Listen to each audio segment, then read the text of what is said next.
Mm. So ito mga kababayan, actually ipakita ko sa inyo, Inquirer.net ito. Actually tatlong article po ito ha. O, sa mga hindi po nakakaalam, ayan, Inquirer.net po yan.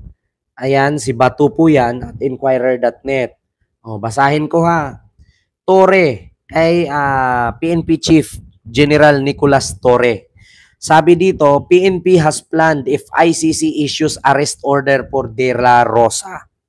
Oo, so nakalagay dito mga kababayan, sabi ni General Torre, meron na daw plano no ang PNP kung sakali man na lumabas na ang arrest warrant or arrest order ni Bato ng ICC. Kaya nga walang kwenta yung pagpanumpa ni Bato, yung oath, di ba? Yung pagproklama niya bilang senador, walang kwenta yon, makukulong. Oo.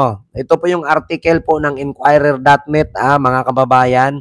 So nakalagay dito, new Philippine National Police Chief General Nicolas Torre III made the remark in response to a question on whether the PNP already has plan in the place once the International Criminal Court or ICC pushes for the arrest of Senator Bato Ronald De La Rosa. Ito na mga kababayan. Papanood ko sa inyo yung video para may saysay naman. Para hindi tayo kasi sakit liig ko eh. Pakinig ko na lang sa inyo. Ito po mga kababayan. At actually, nandito naman yung speaker. Ito po siya. Volumean lang natin. Mag-i-issue sila ng mga susunod pa. And we all know, sa mga may warrants of arrest, we all know na yung ICC, apart from former President Duterte, may mga balita na meron silang, mag-i-issue sila ng mga susunod pa. And we all know na one of those na napapabalita is yung former chief ng PNP now, Senator Bato. Just in case na eventually magkaroon ng ganun, how do you plan to go about it? We'll just cross the bridge when we're there. Kasi ang hirap ng pangunahan nun na may darating na ganito, may darating na ganun, paano pag wala? Di parang napakahirap naman nun. But obviously, we are also making contingencies na pag may nangyaring ng ganito, anong ating gagawin? Pag may nangyaring ganun, ganun na ating gagawin. So, hindi nga lang siya talaga proper na parang i-discuss mo na kagad at the moment. Nakita niyo naman siguro. You know what I mean? It's really something that is something that has to be acted upon pag andyan na. Okay? We'll make decisions as it comes. So yun po mga kababayan, no, narinig nyo naman po at nakita nyo, napanood nyo po sa ating dito, sa ating live, na mismong si General Torre nagsabi na meron na silang plano. No, ito ipapanood ko ulit sa inyo mga kababayan na ito naman ay galing pa rin sa UNTV. Kanina sa Inquirer.net, ito naman sa UNTV. Ito po. May ads lang. May ads lang po. Mayroon nang nakalatag na contingency measures ang Philippine National Police sakaling maglabas na ang International Criminal Court ng warrant of arrest laban kay Senator Ronald Bato de la Rosa ayon kay PNP Chief Police General Nicolas Torre III. Si Senator de la Rosa ang PNP Chief sa panahon ng Administrasyong Duterte at ang general na nanguna sa kampanya ng pamahalaan sa war on drugs. Kaugnay nito, ayaw munang magbigay ng detalye ni General Torre sa issue sa halip. Ay sinabi nito na hintayin na lamang ang warrant of arrest kung mayroon mang ilalabas ang ICC. We'll just cross the bridge when we're there. It's something that has to be acted upon pag andyan na. Okay? We'll make decisions as it comes. Obviously, we are also making contingencies na pag may nangyaring ng ganito, anong ating gagawin? Pag may nangyaring ganun, ganun na ating gagawin. Nako Bato, kabahan ka na. Yan na nga sinasabi ko mga kababayan na may nagsabing bring it on. I am here. Di ba? Handa ako sumuko. Andito lang ako. Bring it on. Diba? Bullshit. Diba? Sabi ni Bato yan. Like po tayo. Share and subscribe. Mega love shout out. Nako mga kababayan. Actually, ito mga kababayan, nangyari na to eh. Nangyari na to nung inaresto si Digong. 'Di ba? pagkabukas, binalita agad na ang sabi, nandyan na daw yung ICC sa Pilipinas. Nandyan na daw yung Interpol. So, ibig sabihin nito, mga kababayan, mismo lumabas sa bunganga ni Bato yan. Sabi mismo sa bunganga ni Bato na meron na daw mga ICC investigator sa Pasay nakabook ng hotel. At pinapapunta nga daw di umano itong mga retired general at tinatakot daw na pasalitain laban kay Bato at kay Digong. So actually mga kababayan, ibig sabihin na si General Torre na ganyan, nakakausap na nila yan.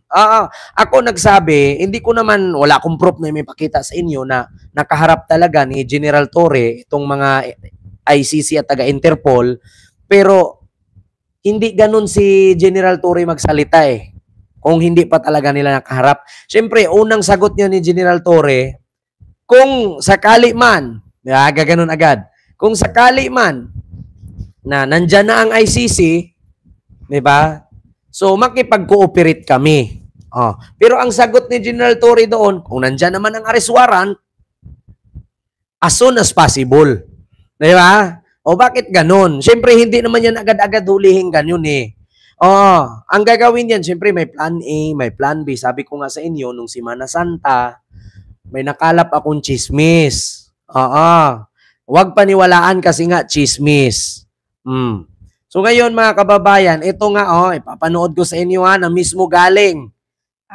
Mismo galing sa bunganga ni Bato na nandito na sa Pilipinas ang ICC.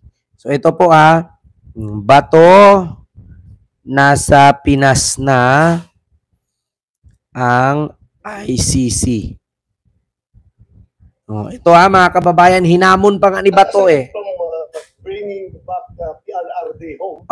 Kung sincero talaga siya. Ito unang-una niyang gawin is palayasin niya yung mga ICC investigators na andyan ngayon sa mga hotel diyan sa Pasay na nananakot sa mga... Binunyag ni Senador Ronald Bato de la Rosa na kasalukuyang nasa isang hotel sa Pasay City ang grupo ng mga investigador mula sa International Criminal Court o ICC na tumatawag at nananakot umano sa mga retiradong pulis para piliting idiin sina De La Rosa at dating Pangulong Rodrigo Duterte sa mga kasong kinakaharap sa International Tribunal. Ginawa ni De La Rosa ang pahayag bilang tugon sa naging komento ni Pangulong Ferdinand Marcos Jr. na bukas daw itong makipagsundo sa pamilya Duterte. Ipinunto ni De La Rosa na kung talagang sincero si Marcos Jr. sa kanyang sinasabi, ang unang-unang dapat gawin na Pangulo ay palayasin sa bansa ang ICC investigators na nananakot sa mga retiradong pulis. Dagdag pa niya, may ilang kababayan natin umano na kasabwat ng ICC sa panggigipit sa mga dating pulis. Mariing kinundina ni De La Rosa ang pananakot sa mga retiradong pulis na anyay buong buhay na inilaan para sa serbisyo publiko. Binigyang din niya ang tila salungat ng mga pahayag ng administrasyon kaugnay sa ICC. Nanawagan si De La Rosa kay Marcos Jr. na ipakita ang sinseridad sa pahayag nito tungkol sa pakikipagsundo sa mga Duterte. Inaasahang sisimulan ang nasabing investigasyon sa pagbubukas ng ika-20 Kongreso ngayong Hulyo. Ako si Prince Tripoli, ang inyong citizen correspondent para sa Diyos at sa Pilipinas nating mahal. Ibinunyag ni aside from bringing back PRRD home, ay kung sincero talaga siya sa kaya sinasabi, unang-una niyang gawin is palayasin niya yung mga ICC investigators na andyan ngayon sa mga hotel diyan sa Pasay na nananakot sa mga retired na mga pulis na pinipilit nila na mag-sign ng affidavit na ididiin kami ni Pangulong Duterte. Otherwise, sila daw ang ididiin yung mga pulis na nagtatawag nila. Sabi nila, walang jurisdiction. Pero ngayon, ang dami mga pulis na pinapatawag doon sa hotel dyan sa Pasay para kausapin ng mga investigator ng ICC. So anong ibig sabihin yan? Well, magkaganda kami ng hearing. At yung mga tao na involved dyan, yung mga Pilipino na mga taksil sa ating soberenya ay mananagot yan. Magpapatawag kami ng hearing. Kilala namin yung mga tao na sangkot dyan na sige patawag ng mga pulis. At pagdating doon sa hotel, tinatakot yung mga pulis natin na kung hindi kayo magpirma nitong affidavit na ito na dinidiin si Duterte at si Bato ay damay kayo sa kaso. Kaya kung ayaw niyo madamay sa kaso, pirmahan niyo ito affidavit na ito. Kawawa nga mga pulis eh. I hope the PNP should take care of its people. Yun ang tingin ko eh. Bakit lang ginaganon yung mga tao nila? Pati yung mga retired na mga pulis police, pinapatawag nila doon at tinatakot. Porque retired na, powerless na, wala na sa organisasyon, igaganunin na lang ninyo. Hindi niyo kinoconsider yung kanyang serbisyo, na yung buhay niya na kanyang dinidicate dyan sa Philippine National Police. Porque ngayon retired na, tatakot-takutin na lang ninyo na kung hindi kayo mag-sign ng affidavit ay damay kayo sa kaso. Ang dami pulis na pinapatawag nila. Yung mga ICC na yan, namimihasa yan dahil masyadong malakas yung kooperasyon na pinapakita ng PNP mismo at ng gobyernong ito. So, how come? Sabi nila, hindi na tayo under sa ICC. Wala na jurisdiction ng ICC sa atin. Napilitan lang ko nung dalhin si Pangulong Duterte doon sa Dahig dahil sa Interpol na yan. O, ngayon, wala namang Interpol na nag-request na mag-imbestiga dyan. ICC mismo, investigators na nandito ngayon sa atin at nag-imbestiga, sobra yung ginagawa nila. Walang sinseridad yan kung ganun. Ang pinakaunang gawin ni Pangulong Duterte, ni Pangulong Marcos dapat, palayasin niya yan, i-deport niya yung mga ICC investigators na yan na andito ngayon, na nananakot sa ating mga kapulisan na mag-istigo. Yan ang dapat niyang gawin kung siya ay sincero ng kanyang reconciliation na hinahangad. Aside from bringing back PRRD home, ay... Narinig nyo mga kababayan, sabi ni Bato, nandyan na daw ang mga ICC investigator sa Pasay. So, wala na tayong magawa kung nandyan na nga. Si Bato mismo nagsabi na nandyan na daw sa Pasay. Sabi pa nga ni Bato,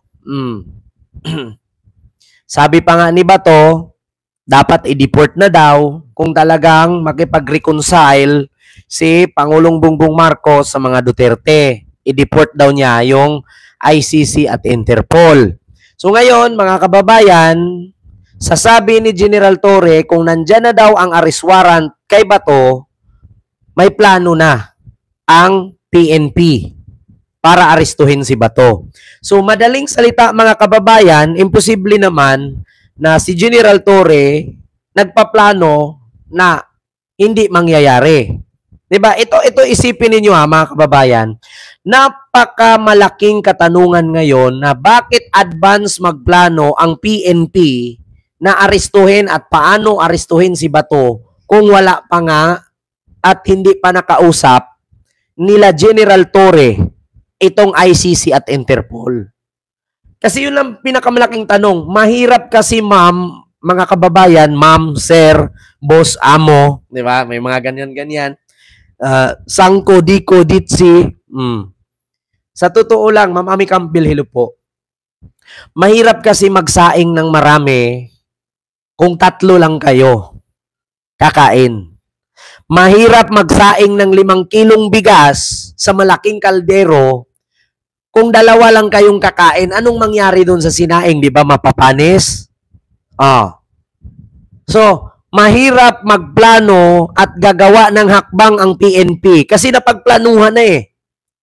Imposible naman na magplano si General Torre na hulihin si Bato kung hindi pa nila nakakausap itong ICC at Interpol.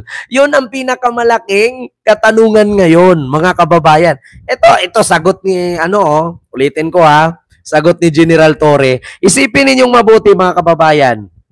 Hindi si General Torre magplano kung hindi pa nila nakausap itong ICC at Interpol. Mayroon na nakalatag na contingency measures ang Philippine National Police sakaling maglabas na ang International Criminal Court ng warrant of arrest laban kay Senator Ronald Bato de la Rosa ayon kay PNP Chief Police General Nicolas Torre III.